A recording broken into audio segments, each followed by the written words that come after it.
वालेकुम। Hello students, कैसे हैं आप सब। Welcome back. आज हम केमिस्ट्री के इस चैनल पर डिस्कस करेंगे evidence for quantized energy level, यानी कि evidence for quantized energy level में क्या होता है। सबसे पहले तो हम कहेंगे कि अब यहाँ से जो चीज़ें हैं ना, हमें थोड़ा ज़्यादा इंटरेस्टिंग होने लग जाएंगी, क्योंकि जो हमने पहले पढ़ा है उसमें जो कंसेप्ट हमने क्लियर कर लिए हैं, अब उनको ज़्यादा कि थोड़ा सा डीपली करके पढ़ेंगे। तो अब हम करते हैं बात कि इसमें जो है ना क्वांटाइज्ड, तो इसमें जो बोहर ने अपने एक्सपेरिमेंट में काम किया था स्पेक्ट्रोस्कोपी से। तो स्पेक्ट्रोस्कोपी में बात ये है कि अगर हम जो प्रिज्म लेते हैं, तो प्रिज्म पर हम कोई रेज इफेक्ट करवाते हैं, इसके ऊपर कोई रेज हैं, रेडिएशंस हैं, वो पास करवाएंगे। तो प्रिज्म के अंदर से जब ये पास होके बाहर निकलेंगी, तो ये क्या करेंगी, कलर्स को स्प्लिट करेंगी। इसमें स्पेक्ट्रोस्कोपी से इसने बहुत सारी चीज़ें ऑब्जर्व की थी। जो बोहर था उसने स्पेक्ट्रोस्कोपी से बहुत सारी चीज़ें ऑब्जर्व की थी। तो सबसे पहले तो हम स्पेक्ट्रम के बारे में देखते हैं कि स्पेक्ट्रम कितनी तरह का होता है। इससे पहले हम स्पेक्ट्रम का मतलब क्या होता है, यानी प्रिज्म में से जब हम वाइट जो लाइट है इंसिडेंट करवाते हैं, तो आपको सारे कलर्स बाहर निकलते हुए नज़र आते हैं। तो जो कलर निकल रहे हैं, बेसिकली इन कलर्स को हम क्या कहते हैं, स्पेक्ट्रम कहते हैं। ठीक है, बेसिकली इनको हम क्या कहते हैं, स्पेक्ट्रम। जब लाइट को, ये जो है वाइट लाइट, उसको हम इमिट करवा रहे हैं प्रिज्म के ऊपर, और ये कलर को स्प्लिट कर रही है और सारे कलर स्प्लिट कर रही है, तो इस जो मेथड को हम क्या कहेंगे कि ये क्या कहलाता है, स्पेक्ट्रम कहलाता है। अब हमने स्पेक्ट्रम देखा था कि स्पेक्ट्रम क्या है। तो स्पेक्ट्रम में हमने ये देखा कि जो सारे कलर जब प्रिज्म के अंदर से स्प्लिट होते हैं, तो उसको हम स्पेक्ट्रम कहते हैं बेसिकली। अगर इसमें जो सारे कलर्स हैं वो कॉन्टीन्यूसली, यानी लगातार शो हो रहे हों, कंटिन्यूसली कोई भी कलर इसमें से गायब नहीं हो, तो इसको बोलते हैं स्पेक्ट्रम क्या है, कंटिन्यूअस है। इसमें हर कलर की जो वेवलेंथ है उसको बोलते हैं स्पेक्ट्रम।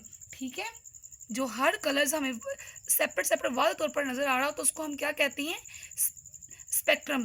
तो जब हमें ये कंटिन्यूअसली सारे कलर्स शो हो रहे हैं, तो इसको हम कहते हैं कंटिन्यूअस स्पेक्ट्रम। हमने बात की कंटिन्यूअस की। जो कंटिन्यूअस स्पेक्ट्रम है उसमें क्या होता है, कोई कलर भी गायब नहीं होता, तो उसको बोलते हैं जो है ना हमारा स्पेक्ट्रम, वो कंटिन्यूअस स्पेक्ट्रम है। इसमें हर कलर की वेवलेंथ जो थी उसको बोलते हैं स्पेक्ट्रम। लेकिन मान लीजिए कि यहाँ पर से कुछ कलर्स गायब हो जाते हैं, यहाँ पर जो हमें ये जामुनी कलर है ये नज़र ना आए, यहाँ से जो रेडिश रेडिश कलर्स है वो मिक्स हो जाए, ब्लर हो जाए, तो इसको बोलते हैं एब्जॉर्प्शन स्पेक्ट्रम। यानी इसने कुछ कलर्स को अपने अंदर जो है ना वो एब्जॉर्ब कर लिया है। एग्जाम्पल लेते हैं, कोई भी इंसान है, उसकी स्किन का जो कलर है, कुछ लोग होते हैं बहुत वाइट होते हैं, कोई होते हैं ब्राउन होते हैं, तो आपको ये जो स्किन का कलर ये क्यों दिख रहा होता है, इसका रीज़न ये है कि शायद जो नज़र आ रहा है उससे भी कहीं ज़्यादा वो डार्क कॉम्प्लेक्शन देता हो, लेकिन रियलिटी में शायद इससे भी ज़्यादा जो है ना वो कलर रिफ्लेक्ट कर रही हो, यानी वो कलर जो है वो इससे भी ज़्यादा डार्क नज़र आ रही हो। ये कॉम्प्लेक्शन जो है ना, ये लाइट हमारी स्किन पर जब पड़ती है ना कोई भी, तो वो कलर्स को रिफ्लेक्ट कर रही होती है। इस कलर की वेवलेंथ को रिफ्लेक्ट कर रहा होता है, जो हमें नज़र आ रहा होता है, इसलिए आपको सिर्फ वही नज़र आता है। समझ में आ गया आपको। तो हर एक बॉडी है, जब भी कोई लाइट पड़ती है तो तीन चीज़ें हमें नज़र आती हैं, कितनी, 3। उसके साथ ये बहुत सी वेवलेंथ को एब्जॉर्ब कर लेती हैं, या तो रिफ्लेक्ट या रिफ्रैक्ट, यानी और या एब्जॉर्ब। तीन चीज़ें होगी। वेवलेंथ क्या करती है, या तो एब्जॉर्ब कर लेते हैं, या रिफ्लेक्ट कर देती हैं, या रिफ्रैक्ट करती हैं, यानी अपने अंदर से जाने देती हैं। तो तीन तरह की चीज़ें हैं इसके साथ हो सकती हैं। तो अगर वो सारी की सारी लाइनें शो कर रहा है, तो इट मीन्स कि ये कंटिन्यूअस है। और कुछ लाइटें अगर उसके अंदर से गायब हो गई, यहाँ से मिक्स हो गई, यहाँ से मिक्स हो गई हैं, तो इट मीन्स कि ये एब्जॉर्प्शन स्पेक्ट्रोस्कोप बोलते हैं हम इसको। मान लीजिए कि स्पेक्ट्रम के अंदर आपको कुछ भी लाइट नज़र नहीं आ रही है। मान लीजिए कि आपको जो हमारा स्पेक्ट्रम है उसके अंदर कोई लाइट नज़र नहीं आ रही है कि उसने सारी ही लाइट्स को क्या कर लिया है, एब्जॉर्ब कर लिया है। यानी हमने अभी देखा था कि बेसिकली जो एमिशन है तो बेसिकली कुछ ही वेवलेंथ वाली लाइट है जो इमिट कर रहा है, बाकी सारी एब्जॉर्ब करती है। ब्लैक बॉडी जो आपने सुना ही होगा कि ब्लैक बॉडी के बारे में आपने ये पढ़ा है कि ब्लैक बॉडी में कोई भी लाइट पास नहीं होती है, यानी सारी लाइट को वो एब्जॉर्ब कर लेता है। तो इसको हम बोलते हैं एमिशन स्पेक्ट्रम, ठीक है। और बेसिकली जब बोहर ने अपने एक्सपेरिमेंट किए थे तो उसने क्या कहा था कि हाइड्रोजन है ना जो, उसमें से एमिशन स्पेक्ट्रम को लिया था, ठीक है, ताकि उसमें से वो अपनी ऑब्जर्वेशन को अच्छी तरीके से डिटरमाइन कर ले। और जो एमिशन स्पेक्ट्रम है इसको हम लाइन स्पेक्ट्रम भी कहते हैं। हमने देखा कि कंटिन्यूअस स्पेक्ट्रम और एब्जॉर्प्शन स्पेक्ट्रम और इसके अलावा एमिशन स्पेक्ट्रोस्कोपी, एब्जॉर्प्शन स्पेक्ट्रोस्कोपी की जो है, यानी स्पेक्ट्रम की हमने आगे डिफरेंट टाइप्स भी देखी हैं। अब हम बात करते हैं कि जो मतलब स्पेक्ट्रम की हमने स्टडी की कि उसने क्या कहा था। तो उसने कहा था कि लाइन स्पेक्ट्रम जो है वो लाइन स्पेक्ट्रम जो बनाई थी उन लाइन्स को क्या नाम दिया गया।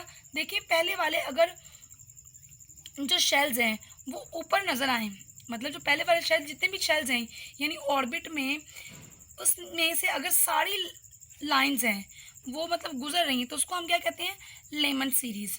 और जब उसकी वेवलेंथ की जो कैलकुलेशन की गई तो वो वेवलेंथ जो आ रही होती है वो वेवलेंथ क्या थी, यूवी वेवलेंथ थी। क्या थी, यूवी वेवलेंथ, यानी अल्ट्रा वायलेट। हम इसके ट्रिक्स की मदद से इसको अभी डिस्कस करते हैं लेक्चर के लास्ट पे। अभी जस्ट आपको बताने के लिए ये देखें, लेमन जो सीरीज़ होती है वो क्या करती है, जो लेमन सीरीज़ है उसमें से जो लाइट है सारी इलेक्ट्रॉन उसमें से सीधे ही पहले वाले पर गिरते हैं, पहले इलेक्ट्रॉन पर गिरते हैं, ठीक है। उसके बाद जिसमें से वेवलेंथ की कैलकुलेशन की गई तो उसके अंदर जो वेवलेंथ आ रही थी वो अल्ट्रा वायलेट थी, ठीक है, अल्ट्रा वायलेट थी उसके अंदर, तो यानी यूवी रेज थी। तो इस सीरीज में जो लाइट इमिट होती है वो यूवी रेज होती है, यानी अल्ट्रा वायलेट की रेज होती हैं। अब सेकंड वाले में जो शेल्स ऑर्बिट में गिर रहे होते हैं तो शेल्स ऑफ इलेक्ट्रॉन, तो इसके बाद जितनी भी सीरीज़ हैं मतलब इसके बाद जो जितनी भी सीरीज़ हैं उनके अंदर वो सारे आईआर में होते हैं, लेकिन जो बाल्मर है इसमें क्या है, ये विजिबल वे में आ रही होती है, ठीक है। फर्स्ट वन लेमन में लाइमन क्या था, लाइमन में हमने देखा कि जो रेज हैं उसकी वेवलेंथ की कैलकुलेशन की गई तो वो जो वेवलेंथ आ रही थी वो क्या थी, यूवी थी, यानी अल्ट्रा वायलेट थी। उसके बाद बाल्मर की जो सेकंड थी तो उसमें जब वेवलेंथ मतलब शेल्स सेकंड वाले शेल्स में ऑर्बिट में गिरा रहे थे तो शेल्स ऑफ इलेक्ट्रॉन थे जो वो इसके बाद जितनी भी सीरीज़ हैं जैसे पेस्टन, बकेट, ब्रैकेट, पी फंड, ये जो सारी सीरीज़ हैं ये सारी सीरीज़ क्या करती हैं, आईआर में आ रही हैं, ठीक है। अब हम हाइड्रोजन के स्पेक्ट्रम की मदद से इसको मतलब क्लैरिफाई करते हैं, इसको अच्छी तरीके से डिस्कस करते हैं। फर्स्ट नंबर पे जो हमारे पास है लेमन सीरीज़ में कौन सी जो ये क्या कर रहा है, ये फर्स्ट वाले जो ऑर्बिट है ना उसमें अपने मतलब के गिर रहा है, तो इसमें जो इलेक्ट्रॉन्स आ रहे हैं वो सीधे आ रहे हैं, ठीक है। पहले वाले जो है ना, जब ऊपर वाले जितने भी ऑर्बिटल्स हैं इनमें से जब कोई लाइट सारे इलेक्ट्रॉन सीधे आ रहे हों, ठीक है, सारे इलेक्ट्रॉन पहले वाले पर गिर रहे हों, तो इस सीरीज़ को हम क्या कहते हैं कि ये जो वेवलेंथ आ रही है इसको हम कहते हैं कि ये यूवी से आ रही है, यानी अल्ट्रा वायलेट से आ रही है। तो इस वेवलेंथ को हम यूवी रेंज में कहते हैं कि ये आ रही है जब सारे इलेक्ट्रॉन्स शेल्स ऑर्बिट में आके गिरे हो सेकंड वाले, जब सारे इलेक्ट्रॉन्स सेकंड वाले शेल ऑर्बिट में आकर गिर रहे होते हैं तो शेल्स ऑफ इलेक्ट्रॉन, तो इनको हम क्या कहते हैं कि ये विजिबल है, ये क्या है, विजिबल है। तो ये विजिबल होती है जो सेकंड वाली है, इसको हम कहते हैं बाल्मर सीरीज। जो थर्ड वन है तो इसके बाद जो है ना ये जो इलेक्ट्रॉन्स हैं ये तीसरे वाले जो शेल्स हैं उसमें आके गिरे थे, अल्फा बीटा गैमा, ठीक है, इसको हम कहते हैं पेस्टन सीरीज, ठीक है। उसके बाद ये आईआर रीजन में होती है। उसके बाद ब्रैकेट सीरीज में जो इलेक्ट्रॉन्स हैं वो नंबर 4 वाले शेल्स में आकर गिरते हैं, ठीक है। उसके बाद जो है हमारे पास पी फंड सीरीज, इसके सारे ऑर्बिट्स नंबर 5 वाले शेल्स में आकर गिरते हैं। जो फर्स्ट वन है, सेकंड है, थर्ड है, फोर्थ है, फिफ्थ है। अब जो सबसे फर्स्ट वाली थी उसको हम कहते हैं यूवी यानी अल्ट्रा वायलेट। सेकेंड जो थी बाल्मर सीरीज उसको हम कहते हैं visible range. Paste in IR region यानी नियर होती है। उसके बाद ब्रैकेट्स ये थोड़ा सा मतलब मिड में होती है। पी फंड सीरीज ये क्या करती है, ये लास्ट पे होती है। ठीक है, आई होप कि आपको ये अच्छे तरीके से क्लियर हो गया। अब इसको याद करने के लिए हम एक ट्रिक्स लेते हैं, उस ट्रिक की मदद से हम इसको याद करेंगे। ठीक है, आपको ये तो पता चल गया है ना कि लाइमन सीरीज में जहाँ सारे ऑर्बिट आकर गिरते हैं वो एक होता है नंबर। ठीक है, वहाँ पर यूवी अल्ट्रा वायलेट रेज निकलती है। पहले हमने एक ग्राफ में से भी देखा था। पाल्मर सीरीज में नंबर 2 पर आकर गिरते हैं तो इसमें विजिबल रेज होती हैं। पेस्टन सीरीज में नंबर 3 पर आकर इलेक्ट्रॉन गिरते हैं और वो इंफ्रारेड होती है। ब्रैकेट में नंबर 4 पर आकर गिरते हैं तो ये रेज भी इंफ्रारेड होती है। पी फंड में नंबर 5 पर आकर गिरते हैं तो ये भी आईआर होती है। तो इस तरह से इंफ्रारेड रेज नीचे बस ये हैं और इनका स्पेसिफिक एक बार करेंगे। तो अब हम इसको कुछ रिलेशन भी निकालेंगे। ठीक है, कि इसमें से कुछ रिलेशन भी निकलेगा। इसको याद करने के लिए एक ट्रिक्स है वो मैं आपको बाद में बताती हूँ। अभी जो हमने देखा था उसमें था hydrogen spectrum on hydrogen spectrum का देखा था बोहर्स मॉडल का कि किस तरीके से उसने मतलब ग्राफ की मदद से और सारा क्लियर किया हुआ था। अब हम देखते हैं अब इसमें से कुछ रिलेशन भी निकालेंगे। फर्स्ट वन देखें, ये जो हमारे पास है 1/λ यानी वेवलेंथ। तो इसको हम जो है ना बर्ड कांस्टेंट इसके अंदर दिया गया है यानी एटॉमिक नंबर। उसके बाद जी स्क्वायर यानी एटॉमिक नंबर की स्क्वायर, ये कांस्टेंट है हमारे पास। जी स्क्वायर जो होता है वो हमारे पास हमें पता है एटॉमिक नंबर स्क्वायर्स है। अब 1/n² 1 ये क्या हमारे पास इनिशियल स्टेट इलेक्ट्रॉन यानी इलेक्ट्रॉन कहाँ जाकर गिरा तो ये इसकी इनिशियल स्टेज है। उसके बाद -1/n² n² का स्क्वायर यानी ये फाइनल स्क्वायर है कहाँ से आया इलेक्ट्रॉन।